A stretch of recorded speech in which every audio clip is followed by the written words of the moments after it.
Hello and welcome back to my channel, or welcome if you are new. I know I have not been around here for a very long time.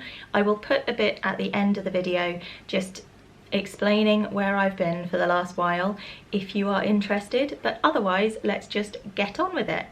So I wanted to come on here today and talk a bit about Christmas.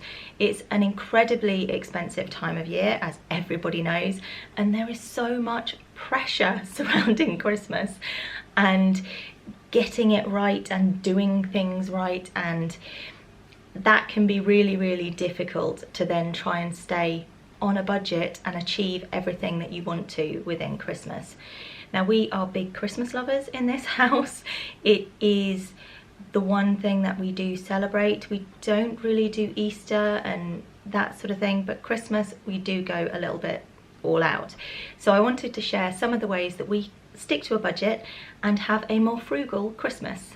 So the first thing that we always do when we start planning Christmas is to have our Christmas budget, and that budget gets split down into 4 separate sections. Occasionally there are more sections if there's other things going on, but basically we have decorations, we have presents, we have food, and we have activities. So each of those things has a separate section within the budget, and we can then track the spending in those areas as well to make sure that we stay on budget. Because before I was doing this, Christmas would get completely out of control. So I might be able to stick to the budget that I'd created in my head for a certain area, but then another area would just go completely out of the window. So definitely keeping track helps me stay within budget. So decorations, first of all. When it comes to decorations, there are a few different things that we do to save money. The first thing is to work out what we actually want in our house. So we pick a theme and then we stick to that theme, usually 2 colours. The other thing I try and do is stay off social media, because I have seen some absolutely incredible things on social media, and I have been very swayed in the past to spend far too much money on decorations for things that actually, although they look beautiful, don't work in our house, and they're not really what we want either. So working out what we actually want is really important. The other thing we try and do is stay quite minimal with our decorations. So there will be areas where we want to go all out. So maybe that's the tree, or maybe it's the girls' bedrooms or something. But we try and keep our all out decorations to smaller areas rather than the whole house, so that we can keep things a bit more minimal, which helps to keep the cost down. We also make our own decorations an awful lot. We do like to change our colours each year, so it's not that we're always rebuying decorations, but maybe we make certain things that then will work with our colour theme. There are loads of different ways to make your own decorations. What we like to do is things like pine cone garlands, and we've done salt dough in the past as well. We also do like Christmas trees out of sticks and wreaths and things like that. So making your own definitely can help reduce the cost. Food is another area where things can get completely out of control if I let it. So the first thing that we do is to plan our menu. I do this even if we are eating elsewhere for Christmas Day, or we have other places that we are eating, so that I know exactly what snacks and things like that we're going to have in, so that when I'm out doing a Christmas food shop, I'm not tempted to just pull in loads of other things. The cost, if you start doing that, can really start to spiral. It's also a really good time now to start picking up things as you're doing your normal food shop. So if you see something that is on a particularly good deal, or maybe something is reduced and will freeze, so it will keep shelf life wise, then it is worth picking up now if it is a lower price than you're expecting it to be when it actually comes around to Christmas. That can be a great way to help overall with your costs. The other thing that I try and do is every December for a couple of weeks, sometimes only a week, sometimes more like 3 weeks, it depends. I will do a pantry challenge where I'm eating from the freezer and the kitchen cupboards and the fridge, clearing out some space for one, for all of the Christmas food and everything else that comes in. But the other advantage it has is that that saves you money on your other food bills throughout December because you have already paid for that food. So then that frees up some additional ready for your Christmas food shop. If you're hosting Christmas, it can be a really nice idea to ask your guests to bring either a specific dish or an ingredient. It can help to spread the costs around everybody who is eating, so it is not all on you, and it helps to keep you within a budget. It can also be really nice because people do make things differently. You might be having somebody come who makes something differently to the way that you do, and that can be a really nice sort of sharing Christmas experience. It makes everybody a part of it. When it comes to snacks and treats and things like that, a lot of them we do make ourselves. This can not only help with the budget, but it also can become a really fun activity, which can just add a little bit to the magic of Christmas. Presents can be really difficult. I feel like there is so much pressure here when it comes to buying for other people. Something that we do is to have quite open conversations with people to ask whether they actually want us to be buying for them and whether they want to be buying for us. So quite often when you have this conversation with people and you say, you know, do you actually want to exchange gifts this year? Not only does that take that pressure and responsibility and financial expense off you, but it's also doing the same for them. So quite often people are really open to this and just spending time together instead of buying each other gifts can be a really nice idea and actually really add to Christmas, rather than the idea that because you're not giving gifts, it's somehow taking away from it. Another thing you can do is to give your time instead of a gift. So you could do a handmade gift voucher, make it look all lovely, and then give a couple of hours of your time to somebody who you know needs help with something, whether that's babysitting or maybe somebody needs some help with their garden or going shopping or anything like that. Anything that you would be able to give your time to help somebody, that can be a really lovely Christmas gift. Handmade gifts, so small token handmade gifts I'm talking about, not absolutely huge projects. These can be great because you have to put your time and effort into those gifts. So the person who is receiving it knows you have put time and effort in, and you have thought about the gift you're giving them rather than buying something. So this can really help you stick to a budget. You do need to allow extra time to do things like this, but actually it can be a really nice way of giving a gift to somebody that really means something. If you are going out and buying gifts for people, try charity shops, try looking for second-hand items rather than immediately going to the high street and buying new.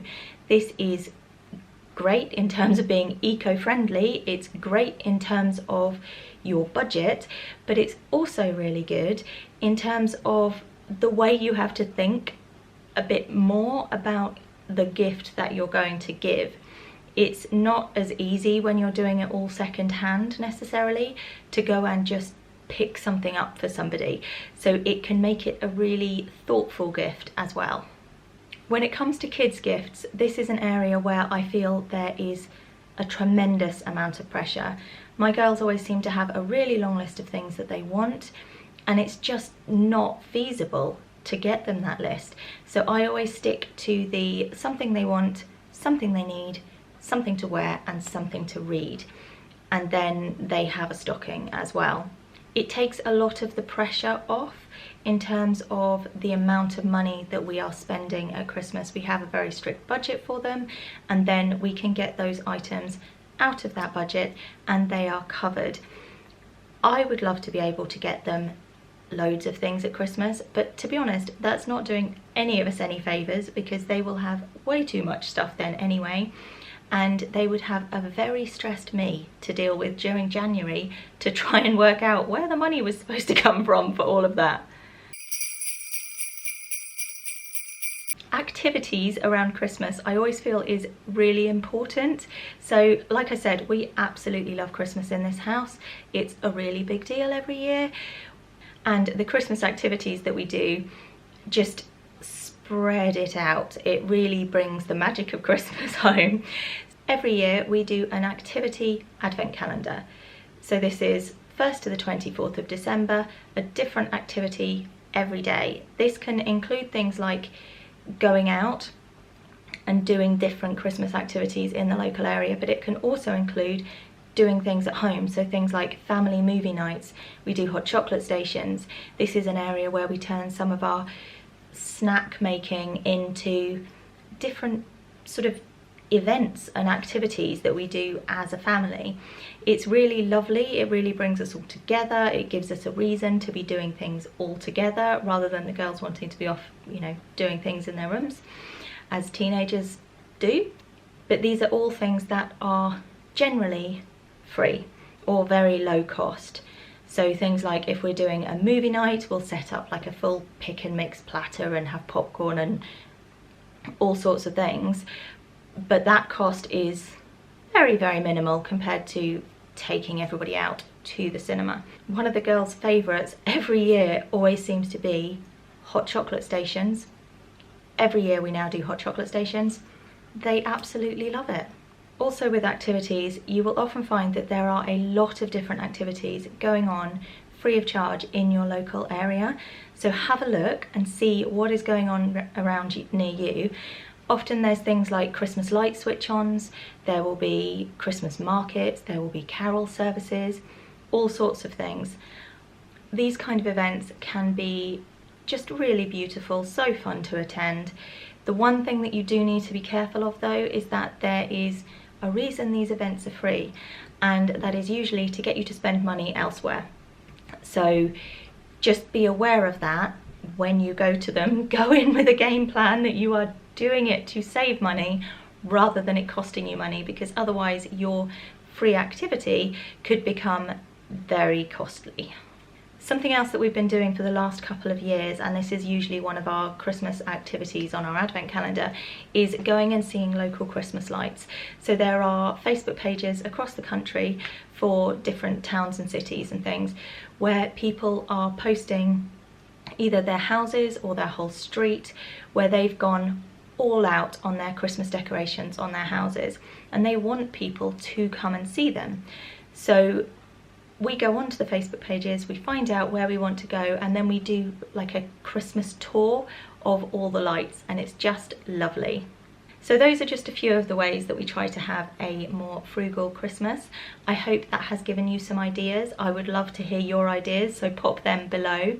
If you have liked this video, please give me a thumbs up and subscribe if you haven't already, and I will be back for another video shortly. If you want to hear about what's been going on with me for the last while, stick around, but otherwise I will see you next time. Bye! So if you are still here and you want to know what's been going on, everything changed very, very abruptly in our lives, in quite a dramatic fashion. Literally every area of our life got upturned. My husband, at the age of 38, had a stroke, and then another stroke, and then swelling on the brain, all in quite close succession. And this was something we had not seen coming. We didn't have warning signs. Although I think maybe we did, and we just didn't realise that that's what they were. It's not something we would have seen. It's just not something that we foresaw happening like that. And it completely upturned everything, every area of our life, our financial situation, our family dynamic, how just every day was running. It became very much a just getting him through each day. That has now progressed onto more of a recovery. Hopefully we are on an upside now. He is okay. He is still struggling every day. He has things that affect him on a daily basis. I am still having to do an awful lot for him, and yeah, it's changed everything. And so I just had to completely drop this. I couldn't be anywhere near it, and so I did not have the time. So I am now in a position where I can come back, and hopefully you guys will stick around and, you know, hang on for this process while I get back into things. But for right now, that's kind of what's happened. So if you do have any questions about that, he's quite open about the situation, and he's given me full permission to talk about it. And if you do have any questions, I'm sure he would be happy to try and answer those for you. It's, like I say, it's not something we ever saw coming, and it's something that I feel like there is just really not that much awareness of, that having a stroke at that age is actually not as uncommon as you would think. It's becoming actually more common. So yeah, that's kind of it. Sorry, this has got a bit rambly, but that's where I've been. I am back now, and I hope you stick around. And on that note, I'm going to go, stop rambling, and I will see you in the next video. Bye.